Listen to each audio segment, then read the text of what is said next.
Olá, sejam bem-vindos e bem-vindas a mais um Gestão Unesp nessa temporada apresentando o balanço de fim de gestão 2017 e 2021 da nossa universidade. Devido à pandemia da Covid-19, alguns programas são realizados remotamente e outros presenciais aqui no estúdio da TV Unesp, seguindo todas as medidas e os protocolos sanitários recomendados pelo Comitê Unesp Covid-19. Neste último programa, recebemos o vice-reitor da universidade, o professor Sérgio Roberto Nobre. Professor Sérgio, muito obrigada mais uma vez por sua participação aqui na TV Unesp. Sou eu que agradeço a presença aqui, é um prazer. Professor, para a gente iniciar então essa última entrevista que fecha esse balanço do quadriênio 2017-2021, vamos recuperar 3 palavras-chave que estavam no plano de gestão apresentado pelo senhor e pelo professor Sandro: planejamento, diálogo e sustentabilidade. Como essas 3 palavras se incorporaram de fato à gestão de vocês ao longo deste quadriênio?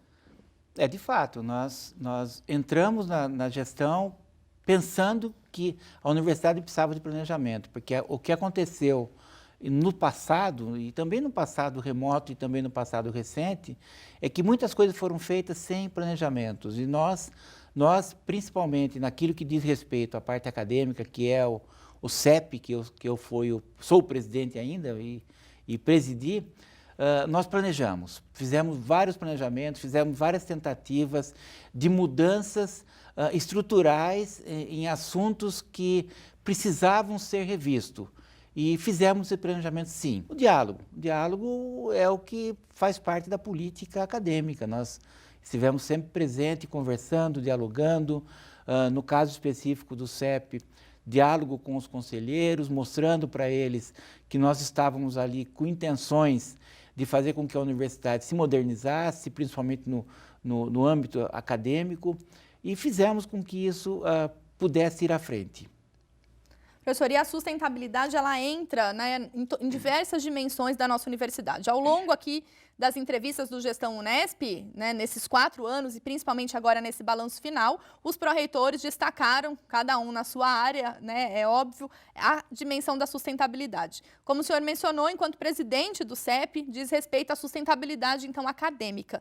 Pensando nos nossos cursos de graduação e pós-graduação, como que vocês dimensionaram a sustentabilidade e a manutenção da qualidade e excelência dos nossos cursos? Nós sempre estivemos preocupados em que, como eu já disse, algumas coisas que foram realizadas no passado e que precisavam ser revistas, a gente estava pensando porque o futuro precisa estar, a sustentabilidade desses assuntos precisa estar presente para nós hoje. De fato, nós começamos a pensar nisso, porque toda vez que nós fizemos uma modificação estrutural, seja ela acadêmica, dentro de pequenas coisas, como também de grandes coisas, sempre pensando que nós precisávamos pensar em futuro. E é isso que é, para nós, a sustentabilidade acadêmica. Professor, pensando nesse futuro das nossas universidades, uma crítica que tem acompanhado não esta gestão, mas desde a outra gestão, é a não contratação e reposição do nosso quadro de servidores docentes e também técnico-administrativos. Nessa dimensão do CEP, né, para os nossos cursos de graduação, vocês discutiram a contratação, a reposição desse quadro docente e como que essa definição foi estabelecida e o que está vigente hoje, é claro, considerando o cenário de pandemia neste ano de 2020.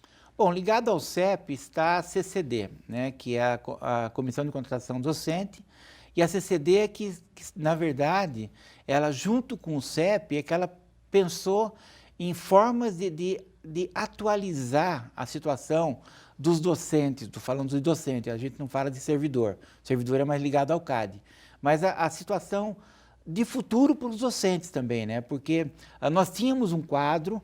Aquele quadro foi se defasando em termos de quantidade de docente, e isso foi ficando defasado por aposentadoria, pessoas que saíram da universidade, inclusive falecimentos, né?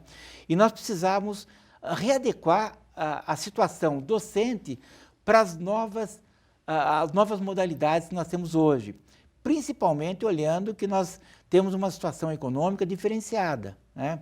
E por isso a CCD, juntamente com o CEP, se preparou para isso.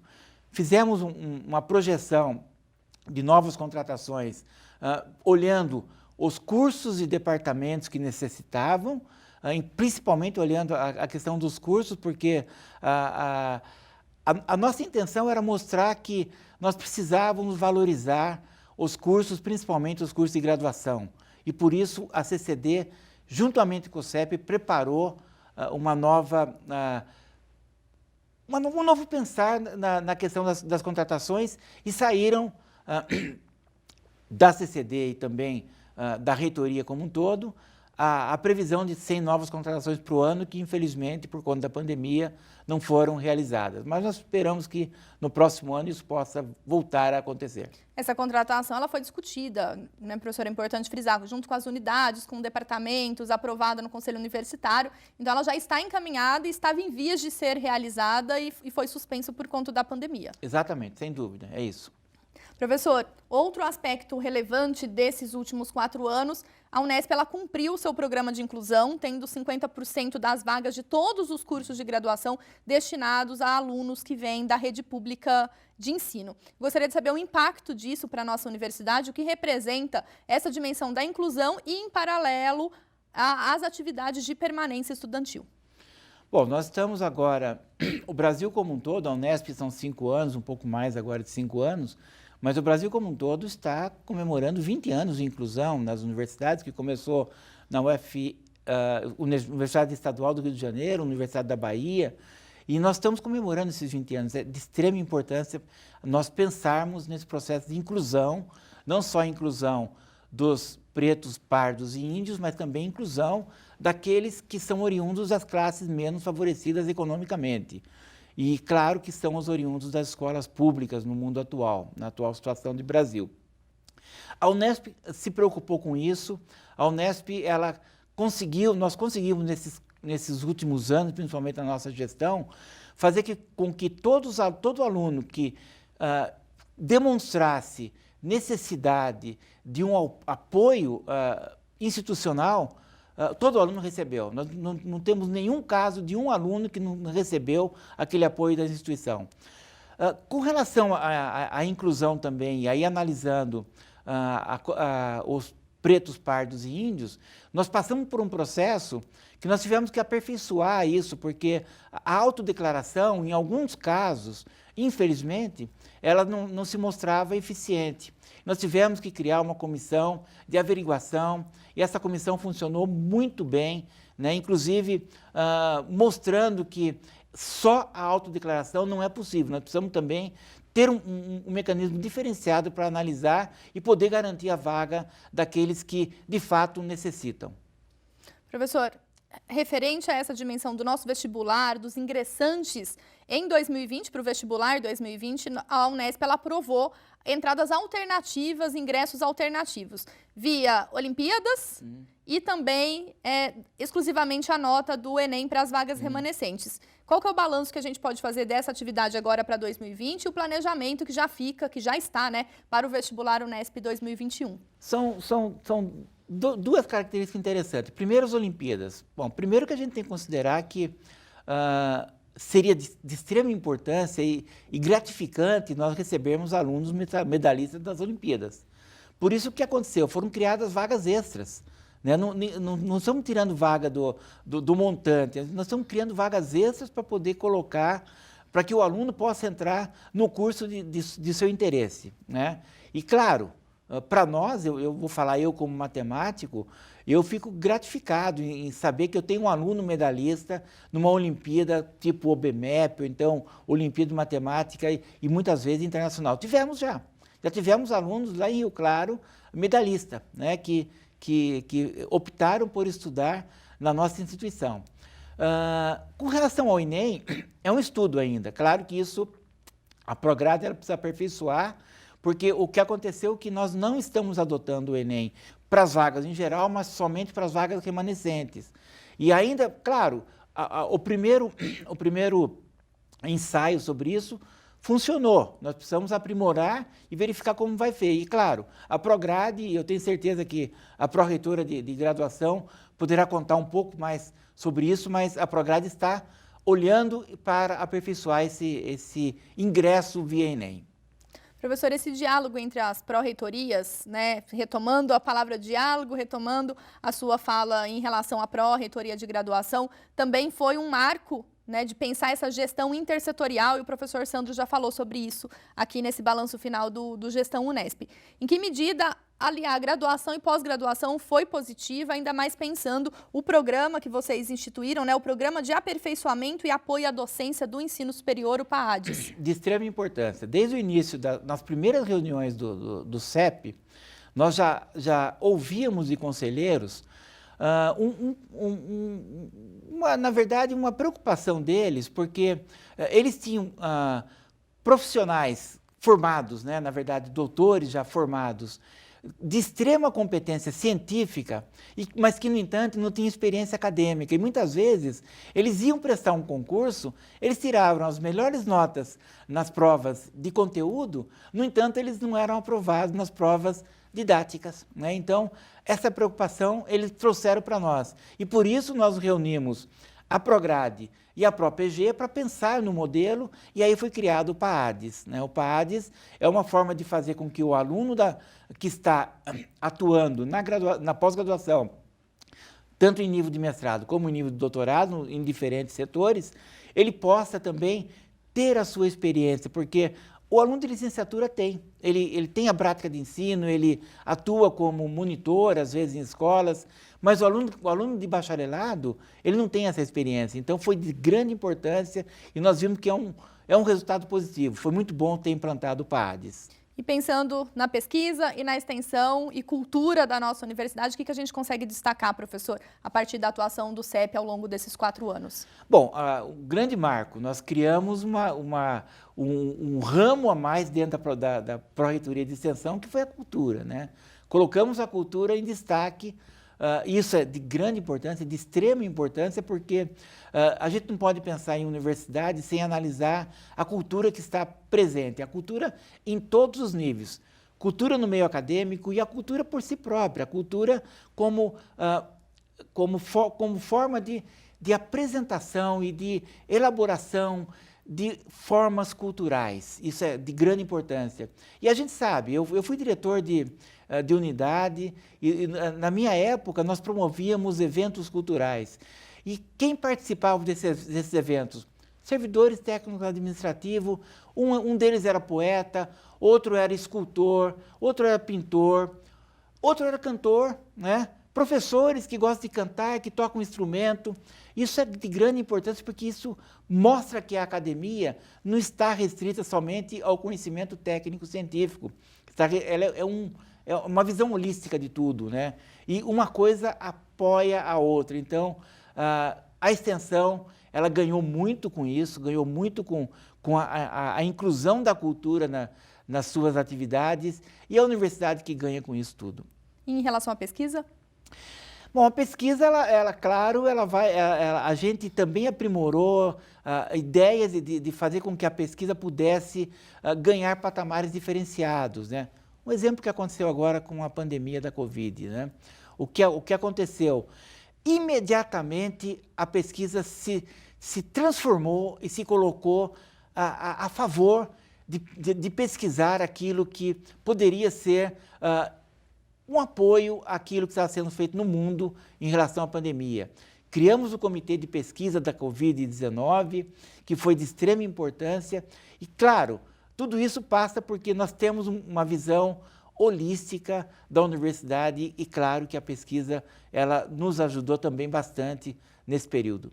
Dando essa dimensão acadêmica, também está o trabalho da Coordenadoria Geral de Bibliotecas, a nossa rede de bibliotecas, que também está sob responsabilidade da vice-reitoria da nossa universidade. E nós temos alguns destaques importantes, né, dessa nova reconceituação das bibliotecas, no trabalho junto ao IEP3, também na plataforma Alma, que vem dinamizar e otimizar o trabalho das bibliotecas. Eu gostaria que o senhor comentasse um pouquinho. Bom, primeiro o IEP3, a importância de a gente juntar o CENEP, o antigo CENEP, com o NEAD. Isso aí foi muito importante, porque nós precisávamos juntar os dois, não porque era importante a gente divulgar, por exemplo, o ensino à distância, não. é porque existem atividades remotas que possam ser feitas, e o NEAD, o antigo NEAD, poderia dar todo o suporte para os professores que estavam atuando no CENEP. Né? Por isso o IEP3, a ideia do IEP3, onde estão sendo agora inaugurados os estúdios. E os estúdios do IEP3, que estão ligados à biblioteca, abre um novo conceito de biblioteca. Biblioteca, claro, biblioteca é um lugar onde, principalmente, é um lugar de estudo, mas é um lugar de aculturamento da universidade. Né? E, a partir daí, o professor pode estar envolvido com o IEP3, o aluno pode estar envolvido com o IEP3 nos estúdios e preparar coisas que ficam assuntos, filmes, aulas, discussões, painéis de debates que ficam para o futuro. E aí fica armazenado.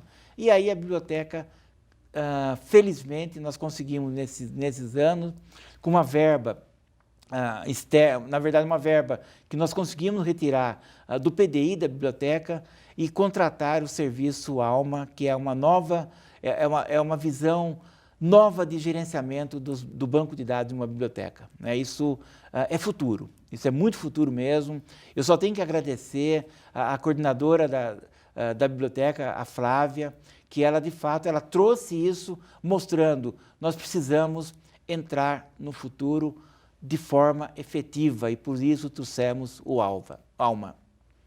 Professor, pensando além dessas ações, também tivemos algumas reestruturações. A reforma administrativa, ela estava no bojo da campanha, assim como pensar o departamento, a avaliação dentro da nossa universidade, mas sobre isso a gente conversa daqui a pouco. O Gestão Unesp vai para um breve intervalo e já volta.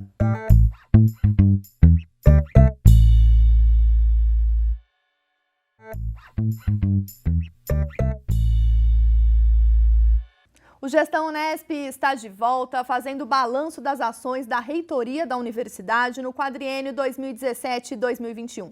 Neste último programa, recebemos o vice-reitor, o professor Sérgio Roberto Nobre. Professor, falávamos das dimensões acadêmicas que estão sob a responsabilidade no CEP, né, o Conselho de Ensino, Pesquisa e Extensão da nossa universidade. Outra atividade que também está relacionada à atuação da vice-reitoria em outras comissões, como é a CPA, Comissão de Avaliação. E eu gostaria de saber do senhor o processo dessa nova avaliação docente que foi implantado na gestão. Também uma promessa de campanha. Também estava no nosso plano de gestão que nós precisávamos mudar a forma de avaliação docente. O funcionário público, por lei, ele é obrigado a ser avaliado, ele precisa ser, porque, afinal de contas, ele tem que mostrar para a sociedade que o sustenta como que é o trabalho dele. Isso é de extrema importância e nós precisamos fazer. No entanto, a forma anterior de avaliação era uma forma meio que isolada, independente. Era um tipo de coisa que fazia com que a gente só se preocupava com os pontinhos. E esses pontinhos não eram satisfatórios, porque nós não podemos analisar, e eu vou falar como um todo, numa avaliação. É importante que o professor avalie o progresso de um aluno, mas é importante também que o professor avalie o progresso da sua sala de aula. Não dá para ele analisar somente que um aluno tirou 10 na sua prova, né? Ele tem que analisar o todo, como é que foi o todo, porque aí ele pode se autoavaliar com relação a ser professor. E esse processo de avaliação departamental vem mostrar isso, que nós precisamos ter o todo e não simplesmente ter as avaliações individuais. Por isso nós acabamos com a planilha de avaliação, aquela planilha que era planilha de pontinhos, né? As pessoas só se preocupavam em aumentar o número de pontinhos, alguns extrapolavam aquele número, alguns não conseguiam chegar, mas essa avaliação por pontinhos não dava certo. Por isso nós pensamos numa forma diferenciada de avaliação, que é essa avaliação hoje departamental, que está no seu processo agora de análise. Nós estamos finalizando o segundo biênio e vamos fazer com que a gente possa, que todos os membros de um departamento possam analisar o departamento como um todo e não analisar pessoas individualmente. Tá? Então, foi de extrema importância isso. Falando dos departamentos, professor, uma outra ação também diz respeito à departamentalização em algumas unidades da nossa universidade. Sim, bom, primeiro que nós temos um estatuto, que esse estatuto, enquanto não for modificado, ele precisa ser obedecido.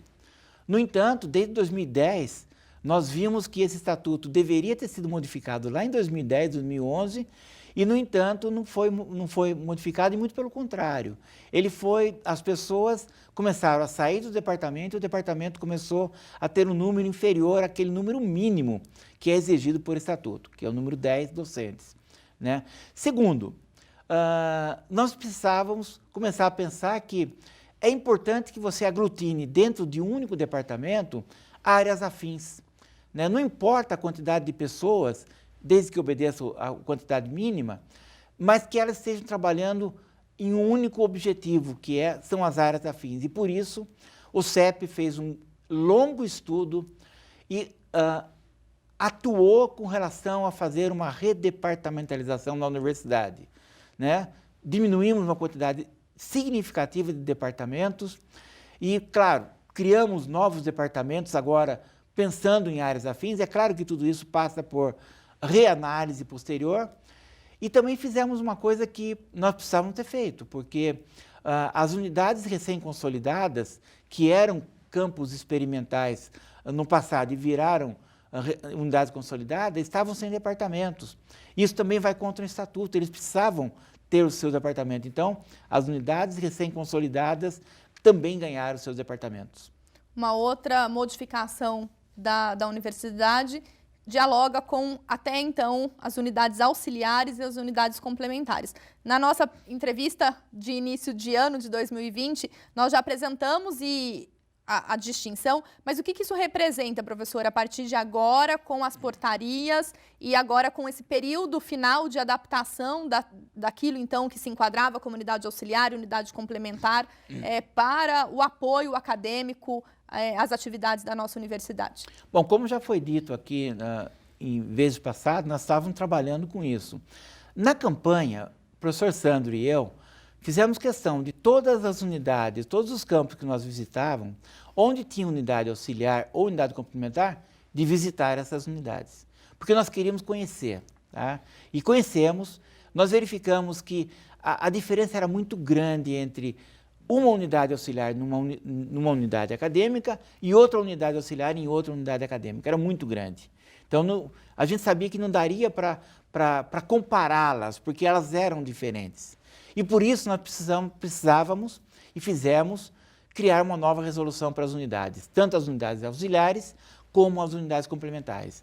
Foi um longo processo, passando pela comissão de avaliação das unidades auxiliares complementares, passando pelo CEP e depois foi para o Conselho Universitário. E conseguimos finalmente ter duas resoluções novas, uma resolução específica para as unidades auxiliares e uma resolução específica para as unidades complementares, que se subdividem em unidades complementares de determinados aspectos. Foi de grande importância. Agora nós estamos no processo de readequação. Readequamos todas as unidades auxiliares e agora é o momento das unidades complementares se readequarem. Aquelas que não se enquadram dentro da unidade de pesquisa e inovação poderão ir para outra unidade, mas desde que se readequem, para que não possam ser, depois, no momento da avaliação, serem avaliadas da mesma forma. Isso é de grande importância. Vamos agora aguardar a próxima gestão para ver como que isso vai ser dado encaminhamento. Professor, o senhor mencionou o PDI quando nós falávamos aqui da Coordenadoria Geral das Bibliotecas e também algumas outras ações para as quais o PDI também foi destinado especificamente nessa gestão, para pensar o trabalho do CEDEM e a nossa memória institucional e o trabalho do CADA a partir da preservação e armazenamento dos documentos institucionais. Né? Como que esse trabalho ele é representativo e o que a gente tem hoje que possa ser apresentado para a comunidade a partir do trabalho nesse quadriênio? Bom, o CADA, na verdade, é uma obrigação que a universidade tem, porque a universidade tem que saber que ela precisa de um órgão regulador no que diz respeito aos documentos que por ela passa. Então, nós tínhamos, sim, essa preocupação de sempre aperfeiçoar e fortalecer o CADA, e, de fato, isso aconteceu, e o PDI, na verdade, o dinheiro do PDI para o CADA foi muito pequeno, mas foi significativo para eles, né? Porque eles realizaram reuniões com grupos, reuniões físicas, presenciais, no início, antes da pandemia, né, para que pudéssemos, inclusive fizeram várias publicações sobre forma de armazenamento de documentos, etc., que foi de grande importância. O CEDEM é a nossa memória, como você já nos antecipou, e de fato é um centro de memória de extrema importância para a universidade, porque ali estão documentos, não só da memória da nossa instituição, como também documentos da história civil, da história de outras histórias cujos arquivos foram destinados para o guardo do CEDEM. E nós estamos ali no prédio da Praça da Sé com um acervo enorme de documentos originais que precisam ser preservados. E, infelizmente, nós temos dificuldade com relação à quantidade de servidores que lá atuam, né? Mas é claro que isso é um problema que nós precisamos resolver e claro que nós vamos passar na transição para a nova gestão, para a nova vice-reitora, para que ela pense em uma forma de fazer com que o CEDEM possa se manter e manter ativo. O que nós fizemos? Nós fizemos, sim, apoio do PDI, mas foi de grande importância também que o CEDEM ele caminhou com as pernas próprias com relação a emendas parlamentares. Foi de grande importância a quantidade de emendas que vieram de deputados, e aqui eu quero fazer um destaque, a deputada Luísa Erundina, todo ano ela destinou uma parte da emenda parlamentar que diz respeito ao mandato dela para o CEDEM. A última que nós recebemos é que, vocês sabem, nós estamos na Praça da Sé, e a Praça da Sé é um local de grandes manifestações. E a nossa preocupação era, vamos supor que amanhã tem um problema, um atrito entre polícia e manifestantes, e solta-se um rojão e o rojão cai, por acaso, dentro do CEDEM, e ali pega fogo em tudo, né? A livraria está lá também. Então, o que nós fizemos? Fizemos um estudo sobre conseguir fechar e proteger aquele prédio, preservando o visual do prédio, porque ele é tombado, mas proteger para que a gente pudesse perder aquilo por conta de alguma coisa que via externa. Então, uma emenda da deputada Luísa Erundina vai fazer com que nós possamos, já foi licitado, eu acredito que agora já está em fase de construção da proteção principal para o CEDEM. É isso. Professor, pensando nesses documentos, nessa memória institucional também, algo mais recente em discussão diz respeito à ciência aberta, ao acesso à propriedade intelectual da nossa universidade, ainda mais sendo uma universidade pública, e foi criado, então, né, o comitê, né, de acesso aberto da nossa universidade, e está sob a figura aí do vice-reitor essa organização, a sistematização e o início dos trabalhos. Nós fizemos uma live, né, de inauguração desse trabalho do acesso aberto da Unesp. Olha, sim, junto com a biblioteca nos incentivou a fazer isso. A vice-reitoria criou uma comissão para que pudéssemos estudar a fundo esse assunto, porque é um assunto, mais uma vez, de futuro, né? É futuro isso, né? Hoje, as agências de fomento estão cobrando isso da universidade. A universidade precisa estar mostrando aquilo que ela faz de forma, claro, de forma profissional, com resoluções de acesso aberto que garantam, claro, em alguns casos, garantam o necessário sigilo de pesquisas em andamento, mas também que a comunidade possa saber o processo que foi elaborado aquilo. E essa questão do acesso aberto é futuro, nós incentivamos, estamos agora numa fase que essa resolução vai para a próxima reunião do Conselho Universitário.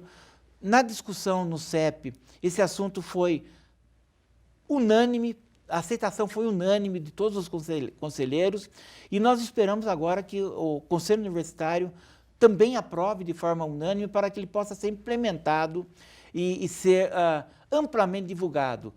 Vale ressaltar que a Unesp é pioneira nesse assunto, pelo menos dentre as 3 universidades públicas paulistas. Professor, nós estamos neste momento encerrando esse balanço de gestão.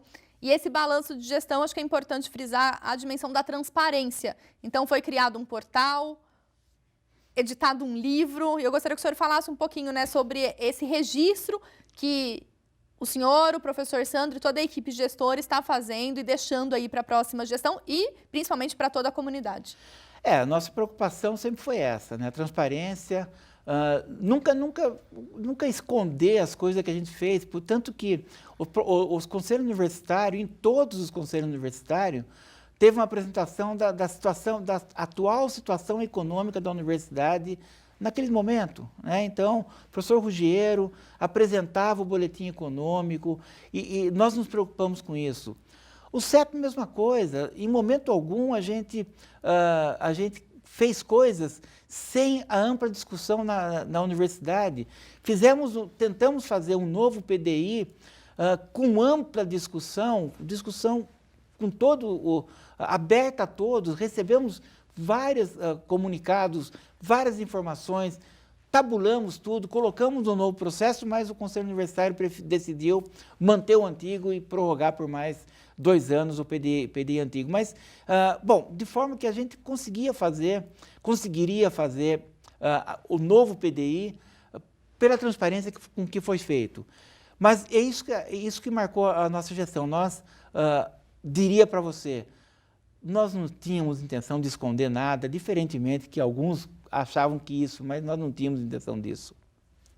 E falar um pouquinho, professor, desse livro, foi lançado no último Conselho Universitário. Sim, sim. O legado que ele deixa, né, para a nossa instituição. Bom, o livro um livro de gestão, né? É a primeira vez que a Unesp sai com um livro científico, um livro acadêmico, né? Não simplesmente um relatório de gestão. Que também existe. Existe também, claro. O relatório está sendo feito, muito bem feito, muito detalhado, mas um livro que mostra os fundamentos de como nós fizemos a gestão. E os fundamentos teóricos que nós usamos. Nós não simplesmente não fizemos uma gestão da nossa cabeça, nós fizemos uma gestão fundamentando, discutindo, debatendo, conversando e também olhando a teoria que havia por trás. E por isso, esse livro lançado no Conselho Universitário, ele é o marco da nossa gestão. Um livro que eu recomendo, vale a pena dar uma olhada para ver o que nós fizemos durante esses 4 anos. Professor, o senhor falou marco. Vocês tinham desde o início da gestão estabelecido uma meta, a meta Unesp 2020, que era a Unesp que nós gostaríamos de deixar para a próxima gestão. Que legado, então, professor, olhando para o trabalho realizado pelo senhor, pelo professor Sandro, por toda a equipe gestora que esteve no comando da administração central da universidade no quadriênio 2017-2021, fica e os desafios para essa gestão que assume agora no dia 15 de janeiro de 2021? Bom, o principal legado é que nós fizemos com que os assuntos que nós levamos para a discussão se transformassem em assuntos especificamente, no caso do CEP, em assuntos acadêmicos que pudessem ser debatidos de forma profunda. Em momento algum, nós atuamos dentro dessa gestão com expectativas de que poderia ou não, nós poderíamos ou não ter o resultado alcançado visando futuras gerações, de forma a ter a expectativa de que nós poderíamos continuar na gestão. E aí eu falo de coração aberto, tudo que eu fiz como presidente do CEP, eu fiz pensando na universidade e não pensando em uma promoção pessoal minha. Tanto que, aí, eu não me candidatei a reitor, isso era esperado por muitos, porque tradicionalmente a Unesp tem o vice-reitor candidato a reitor, eu optei por não, e também não tinha compromisso com ninguém, e a minha opção foi essa, porque eu atuei durante esses 4 anos pensando somente na universidade e não na minha promoção para os próximos 4 anos como reitor, né? E eu acho que esse é o legado que a gente deixa, principalmente eu, como vice-reitor. O meu legado é que fiz aquilo que a consciência acadêmica cobrou. E a minha consciência acadêmica sai muito tranquila desse processo todo. Professor, o senhor consegue, neste momento, né, de despedida, apontar desafios que o senhor acredita que seja a próxima vice-reitora e toda a equipe gestora que assume a reitoria da nossa universidade? Bom, o desafio primeiro é o desafio da questão de nós termos que ampliar o nosso quadro docente e quadro de servidor técnico acadêmico, técnico administrativo. Precisamos ampliar, né? Esse é o primeiro desafio, que é o desafio financeiro. Segundo desafio, nós fizemos uma tentativa de mudança de forma de pensamento acadêmico que estava arraigado em algumas coisas antiquadas dentro da universidade. Nós precisamos modernizar a universidade. E modernizar a universidade passa por tudo, passa pela administração como um todo, passa pela burocracia da administração que precisa diminuir, passa pela quantidade de reuniões que muitas vezes são improdutivas. Nós precisamos também repensar isso, porque muitas vezes a gente não faz sentido nós fazermos reunião só por fazer, tá? E também passa por um modelo de universidade iniciando um século XXI de forma com que a universidade possa, de fato, ser uma universidade pensando em futuro e não retrocedendo no passado. Temos, sim, desafios. Primeiro desafio é nós fazermos com que a universidade, a Unesp, se mantenha nesse ritmo de crescimento que é o principal mote nosso nessa administração. Nós temos que manter e aprimorar. Professor Sérgio, eu gostaria de agradecer a sua presença aqui, né, despedindo então esse ciclo de entrevistas de balanço final do quadriênio 2017-2021, agradecendo você e a toda a equipe que compõe o gabinete da administração central da universidade nessa gestão. Sou eu que agradeço e agradeço também sempre o empenho, o principal empenho que nós sempre tivemos, o apoio da TV Unesp, né? Então, em seu nome, eu agradeço a toda a equipe da TV que sempre nos apoiou em tudo e eu espero que a próxima gestão também continue apoiando bastante a TV Unesp. Muito obrigado. Muito obrigada, professor. O Gestão Unesp fica por aqui. Acompanhe as informações sobre a nossa universidade ao longo da nossa programação e também em mídias sociais. Obrigada pela companhia e até a próxima.